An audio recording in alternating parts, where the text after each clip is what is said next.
A ditadura civil e militar do Brasil vista através de 2 filmes e 2 diferentes abordagens. O primeiro, Noite Escura de São Nunca, de Samuel Lobo, apresenta vivências com a violência policial.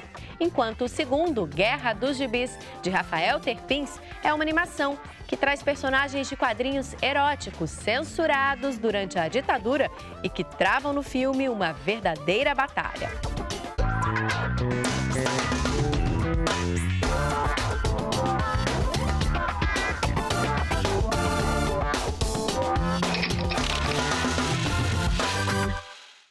Olá, a gente está aqui com o Samuel Lobo, cineasta, autor do filme Noite Escura de São Nunca, vencedor da 19ª Mostra de Cinema de Tiradentes. A obra fala sobre traumas da violência policial no passado e no presente.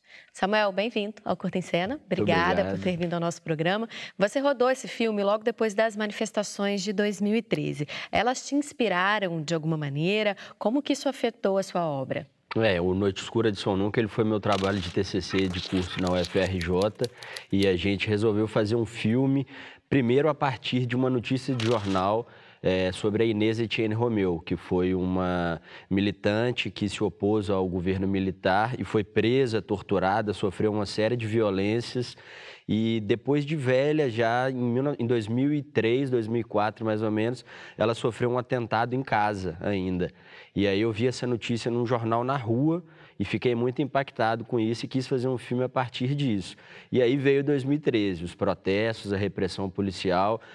Eu e meus amigos estávamos muito envolvidos com tudo, participando ativamente das manifestações, tudo.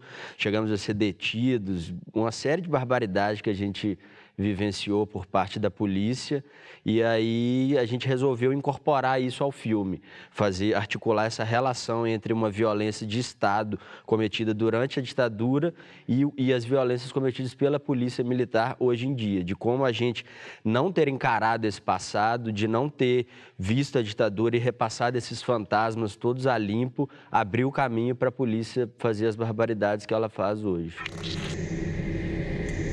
Se um dia você estivesse com a cabeça presa numa guilhotina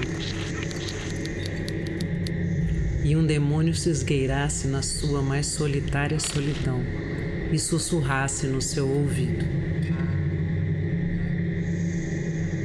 que assim que a lâmina cair sobre seu pescoço, você terá de viver a mesma vida de novo. Os mesmos cheiros, as mesmas baratas e até o luar que entra por essas grades. E tudo vai ser milimetricamente idêntico.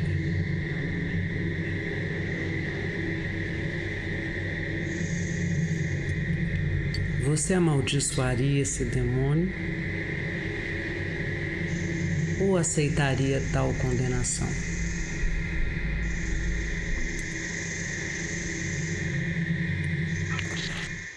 Muita gente tem resistência de fazer comparações desse período da ditadura com uma série de violências policiais que a gente ainda sofre nos dias de hoje. Mas o seu filme traça um paralelo bastante claro. Você vê essa similaridade de forma mais clara, de forma mais presente? Sem dúvida. Eu acho que é a continuação da mesma violência. Assim. A gente não passou a limpo a ditadura, a gente ainda não puniu os torturadores, a gente ainda até hoje tem uma defasagem de informação a respeito da nossa própria memória. A gente não sabe as coisas que aconteceram, não se estuda nas escolas, então isso facilita com que essa violência não acabe, com que ela continue, que ela apenas se transforme, né? Hoje a gente tem uma institucionalização muito forte dos aparatos de repressão do Estado que interferem na vida do cidadão comum de várias maneiras. E o próprio direito de se manifestar, de ir para a rua, hoje em dia, ele está ameaçado, ele é uma coisa que a gente não vive ele em pleno exercício de cidadania, e o filme versa sobre isso, assim, sobre como essa violência, que sempre esteve presente desde sempre no Brasil, ela permanece até hoje, só que com outras formas, às vezes mais sutis, mas sempre com a mesma intensidade de repressão. A gente tem tido também umas iniciativas revisionistas, né? Pessoas com um discurso dizendo que a ditadura não foi, o que os historiadores historiadores dizem que foi, o que os sobreviventes dizem que ela foi. O seu filme também trabalha tentando fazer uma resistência contra isso? Sem dúvida. O filme ele nasce de um desejo de atualizar essa memória, de estabelecer esse paralelo com o passado a partir de uma experiência pessoal da Inês Etienne, que foi uma guerreira brasileira, uma mulher que enfrentou atrocidades dentro do governo, dentro de uma casa de tortura, a Casa da Morte em Petrópolis, e sobreviveu, foi a única sobrevivente, foi ela que foi responsável por denunciar a existência desse aparelho clandestino de tortura, e a partir dela, esse esquema todo de torturas cometidas pelos militares, ele foi denunciado para a ONU em 79. E o filme hoje, ele luta contra isso, contra esse discurso obscurantista de escola sem partido, de candidatos mais conservadores que existem em falar que a ditadura não aconteceu, porque foi um trauma que deixou muitas cicatrizes, alguns em aberto ainda no Brasil até hoje, e a gente precisa lidar com mais seriedade em relação a esse tema, porque muita gente morreu, foi morta e foi torturada para que a gente possa experimentar um pouco de liberdade hoje.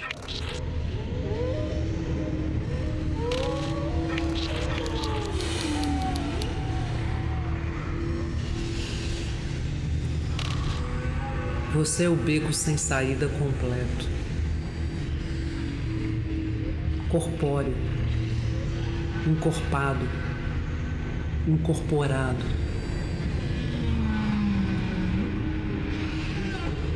Todo esse tempo passou e as coisas não se resolveram.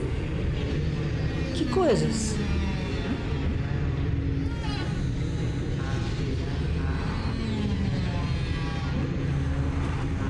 Esse horror, a violência, essa noite que não acaba nunca. Você mostra também, num breve momento, a questão indígena, né? Por que você fez essa escolha? Os índios são os que mais vivem formas de violência no Brasil desde sempre, né? Tem essa história de que o Brasil foi descoberto, mas não, os índios já moravam aqui, foram assassinados, foram torturados, foram escravizados, assim como a população negra que veio da África também. Então, são eles que experimentam essa violência desde sempre. Há 500 anos, eles estão na ponta de lança dessa cultura de extermínio no Brasil. E hoje em dia também a mesma coisa, com essa política de agronegócio que desmata a Amazônia. E quem sofre com isso são os índios que vivem ali na região. Além de entregar todas as nossas riquezas, a violência contra eles permanece, continua. Eles ainda sofrem, ainda morrem. E o filme também não tinha como deixar isso alheio, já que durante a ditadura também os índios sofreram muito. Apesar de ter esse recado político tão forte, seu filme, ele traz também algumas histórias do cotidiano ali, ele mostra, né, o dia a dia dessas personagens. Por que você fez essa escolha de partir desse lugar para trazer esse tema mais pesado, mais político? Porque é um tema que está no nosso cotidiano, no dia a dia. A gente não tem como se isentar disso, né? A história do Brasil é uma história banhada em sangue. A gente sai na rua, no Rio de Janeiro, vê muita desigualdade, vê muitas coisas que mexem com a gente, assim, né? E aí, embora a gente fale sobre esses temas pesados, a gente ainda acredita que as coisas ainda podem melhorar. Tanto que o filme termina de um jeito tranquilo, com as duas amigas juntas ali, acreditando numa força da amizade como uma maneira de enfrentar todos esses desafios assim, e essas tensões do dia a dia que a sociedade brasileira acaba, às vezes, por nos impor, assim, né? E o filme surgiu a partir dessa vila, do lugar onde eu moro. A gente morava lá, as meninas moravam e eu continuo morando lá até hoje. E vamos falar, a gente tem o seu apartamento de vocês, tem o meu apartamento e tem essa área externa da vila. Vamos construir uma narrativa a partir daqui. E aí surgiu o filme. Esse ambiente da vila, você acha que ele oferece algum diferencial com relação a outras formas de moradia que a gente tem aqui no Rio de Janeiro? Porque a maioria das pessoas aqui vive em prédios, por exemplo, né? Por que a vila? O que ela oferece de diferente para o seu filme? Uma experiência compartilhada de vizinhança, de estar junto, de ao mesmo tempo em que cada um tem a sua casa, nós todos fazemos parte do mesmo ambiente que ele não é vertical, ele é uma coisa mais horizontal. A gente tem um certo senso de comunidade entre os vizinhos ali, todo mundo dialoga, conversa entre si, precisou de um cafezinho, tá sempre ali de porta aberta, tudo. E aí o filme surgiu também a partir disso, de identificar esses espaços de convivência, de cumplicidade ali entre nós, entre a nossa galera que morava, que dividia, que viveu muitas experiências boas ali, e cruzar isso com uma certa história do Brasil que estava muito em voga também, sobretudo a partir de 2013, essa questão da repressão, da polícia, da ditadura, veio daí. Oi. Tô na cozinha. Cara, o Saci tá muito estranho. Ele tá brigando de novo com o gato da vizinha? Ai, cara, tá. Ontem foi uma confusão de noite, cara. Fiquei ouvindo os miados, aí eu fui lá fora ver. Quando eu cheguei lá, o Saci tava com um chumaço de pelo branco, assim, no rosto. Do outro gato? É, arrumando confusão na rua. Tadinho. Não, serve pra isso, né? Aí na hora de tirar o rato, nem pra isso ele serve. Cara, mas essa ratazana aí tem o dobro do tamanho dele. Não consegue, não. Ai, cara, será? Que merda. E o veneno? Ontem eu botei aí o veneno, né? Aquela folha que gruda o rato no chão. Vamos ver se vai funcionar. Ele tá grudado no chão? Provavelmente. Puta que pariu, que merda. Ai, como que a gente vai conseguir limpar isso? Ah, vai ter que dar um jeito de tirar, né? Vai ter que lavar tudo. Ai, cara. Mas aqui, até que ele tá grudado no chão, a gente podia matar ele. Não, melhor. Luísa, não, cara. Não. Esse foi o seu curta de trabalho de conclusão de curso. Eu queria saber como que você começou com essa produção, se você tem outros curtas que você fez antes e o que você planeja agora. Eu fiz uns curtinhas antes na UFRJ, mas mais trabalho de disciplinas, assim, tudo. Esse foi o primeiro que a gente realmente sentou e falou, vamos fazer um filme a sério mesmo aqui. Mas a gente não tinha dinheiro, não tinha incentivo nenhum, então foi mais os amigos mesmo inventando moda, fazendo um filme ali com as condições que davam, com o que a gente tinha em mãos e com muita vontade de fazer cinema, assim. Então, todos os papéis foram escritos para as pessoas que atuam. Tem a Guiomar, que é a mais experiente do nosso elenco, que é uma professora da UFRJ. Tem a Clarissa e a Luísa, que também moravam lá na vila, na casa em frente. E os papéis foram escritos para elas, a partir das vivências delas, das experiências delas. E a gente quis sempre trazer essa coisa, fazer essa relação entre o íntimo e o público e o pessoal, assim, também, atravessado. A gente fez um outro curta em 2017, finalzinho de 2016, mas estreou em Tiradentes também. E a previsão é rodar mais um, agora no fim do ano também, fechar uma trilogia de filme sem dinheiro, feito na guerrilha, com os meus amigos também. Eles também dividem uma temática política? Também, todos eles. Esse de 2017 chama O Olho do Cão, fala sobre violência policial especificamente, e esse próximo também está na mesma atmosfera. E essa é uma pretensão que você quer levar para sua carreira, ou você também flerta com outros gêneros, outros tipos de produção? Tenho vontade de fazer filme de tudo quanto é jeito, né? Mas por enquanto, assim, a vontade maior de expressar passa por esses temas, assim, as coisas que mais me dão vontade de filmar, elas estão relacionadas a essas maneiras de estar na cidade, de reagir às coisas que a cidade te oferece, a um estado de espírito urbano, de subúrbio, do centro da cidade, atravessado por umas questões de violência. E ontem, o que vocês arrumaram? A gente foi numa festa lá em Copa de um amigo meu, mas foi meio bad. Por quê, velho? Rolou uma live treta. Normal. Um amigo meu do ensino médio, sabe? Que eu não vi um tempão, que eu só tenho ele no Facebook, sabe? E aí me convidou pro aniversário dele, a gente foi lá, foi dar uma moral pra ele, enfim. Aí chegamos lá, o cara já tava doidão. Começou a falar de política, cara. E aí ele começou a falar de universidade pública, começou a falar um monte de merda, defecar pela boca, e cara... Quando ele começou a falar de cotista, meu sangue subiu e a gente achou melhor ir embora. Mas pelo menos a gente saiu sem pagar a conta. Você acha que fazer essa escolha é uma coisa que os cineastas precisam pensar, pelo menos em algum momento da sua carreira, produzir obras que têm esse discurso um pouco mais enfático, discutindo a situação que a gente vive no local onde a gente vive? No meu caso, sim. Eu trago essa responsabilidade comigo porque é uma coisa que me interessa. Mas eu acho que tem que ser um terreno livre. A imaginação ela não pode ter nenhum cerceamento.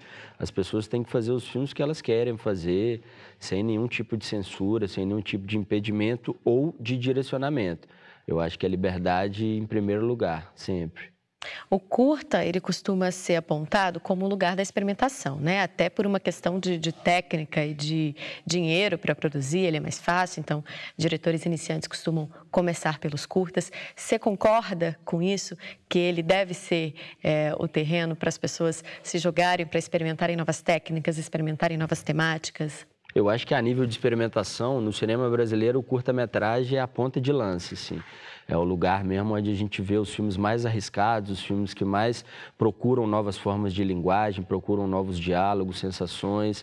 Eu acho bom demais, quero muito continuar fazendo curta, justamente porque te dá uma liberdade que às vezes uma estrutura de longa-metragem não permite. Você tem outros interesses vinculados, dinheiro que na maior parte das vezes é público, então tem uma pressão muito grande. O curta você pode experimentar suas viagens, fazer qualquer coisa, suas doideiras, sem muita interferência externa, assim, sem ter muita com que se preocupar no sentido de prestação de conta depois, de temática, essas coisas. Mas eu acho que, eu não vejo não necessariamente o curta como uma escada para o longa. Eu acho que ele é um gênero por si só, muito forte, muito bom de fazer, gosto muito de fazer. E mesmo fazendo longa, quero continuar fazendo curta também. Você viu que a menina aí de cima, a vizinha, foi presa? Não tô sabendo. Que vizinha? Aquela loira do Black Power. Ué, não tô sabendo. Loira? Vi a foto dela no jornal. Acho que foi manifestação. Esse filme, ele tem personagens femininas. Apesar do óbvio, né? Vocês estão refletindo a história da Inês Etienne, que era uma mulher. Por que essa escolha de também trazer as outras personagens mulheres? Tem aí alguma relação também com essa violência, com gênero? Não necessariamente. Isso foi uma coisa que até depois me atentaram para isso, mas eu, na hora, não foi nada intencional ter 3 protagonistas femininas, assim. Eu queria fazer o filme com elas, com a Clarissa, com a Luísa e com a Guiomar. E aí eu gosto delas demais, acho que elas têm uma presença de cena legal, tudo. E as 2 meninas moravam ali. Então, tipo, para ter essa experiência real mesmo ali, de uma vivência delas no lugar, eu escrevi para elas, com a voz delas, a partir de tudo que elas viveram, que a gente viveu junto ali. E a Guiomar era uma professora, é uma professora, deu aula pra gente de cinema marginal na UFRJ, tivemos uma conexão imediata, assim, e eu falei, Guiomar, quero que você seja a nossa musa. E aí ela aceitou e fizemos o filme junto, mas não teve essa preocupação inicial de gênero, de escalar 3 mulheres para os papéis. Foi uma coisa natural, que aconteceu a partir das nossas relações, assim. Samuel, obrigada, viu? A entrevista foi ótima. Eu que agradeço o convite da TV Brasil aí. Até a próxima. E a gente agora vai para um breve intervalo, mas antes confere um trecho do filme Noite Escura de São Nunca, do Samuel Lobo. Sabe que você se parece muito com uma amiga da minha irmã? Ah, não sei o que é. Talvez o cabelo, a sobrancelha, não sei. Pode ser. O jeito de colocar a colher na boca é idêntico. Engraçado, também tem alguma coisa no olhar, sabe? Talvez o nariz. Essa pinta aqui, olha. Olha, eu tô indo, tá? Obrigada pela torta. Desculpa o saci. Eu tô indo, tá? Obrigada. Foi você que ligou aquele dia, não? Quê? Foi. Ela tinha ficado de te encontrar. Foi você sim, Márcia. O que você tá falando? Sim, minha mãe nunca mais dormiu depois daquela noite. Olha, eu tô indo, tá? Obrigada. Eles bateram nela, Marcinha, até ela morrer. Bateram na minha irmã até ela morrer, Marcinha.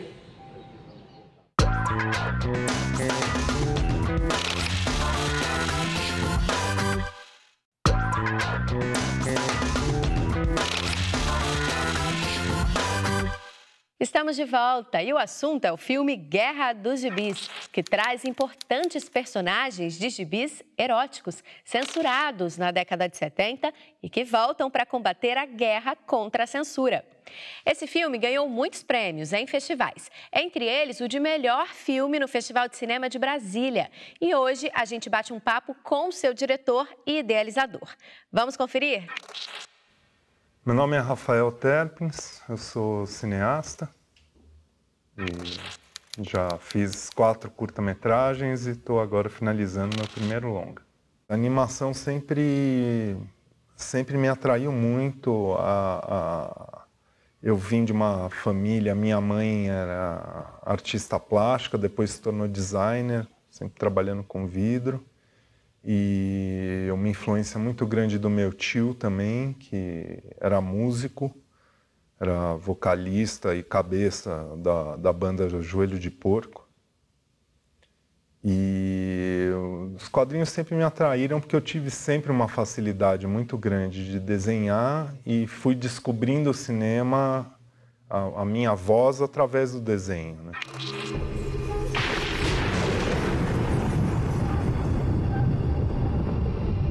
Você se chamava quando em vida Sharon, mas nós te batizaremos Satã por ter sido diabólica e levado muita gente à perdição.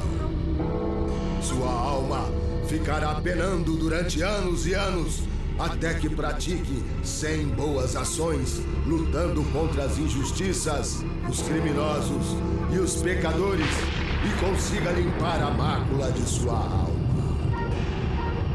Após isso, você terá descanso, mas se falhar em apenas uma dessas missões, você não terá mais paz, pois sua alma ficará ardendo nas profundezas do Inferno Azul!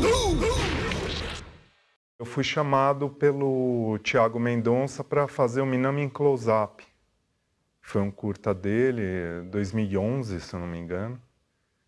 E eu conheci ele e o curta dele contava sobre a Boca do Lixo baseado na revista que o Minami publicava na década de 70, que chamava Cinema em Close-Up, que era como se fosse uma Playboy dos pobres na época, com as atrizes da pornochanchada e tal.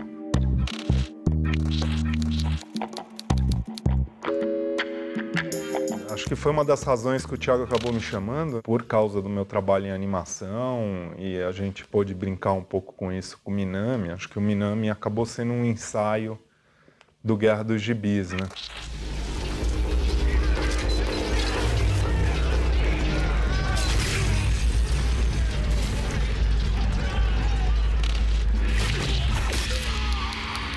Na verdade, eu vim para São Paulo para desenhar quadrinhos. Fui o primeiro a chegar aqui e desenhar no estilo mangá. No Japão, o desenhista é considerado, mas a realidade é completamente diferente. Foi uma ducha de água fria. Minha ideia era fazer um índio mangá. Aí me disseram que esse estilo não serve. Você tem que mudar. Como eu gostava do Brasinha, eu misturei tudo, né? Aí consegui vender uma tira diária. Eu percebi que para fazer do meu jeito, eu precisava abrir minha editora. Juntei dinheiro e depois de 1 ano e meio abri a Edrel, a fórmula mágica. Mulheres e piadas. Nós somos os primeiros nos quadrinhos eróticos. Aí eu fui encontrando desenhistas e acho até que uma força sobrenatural me ajudou nesse momento.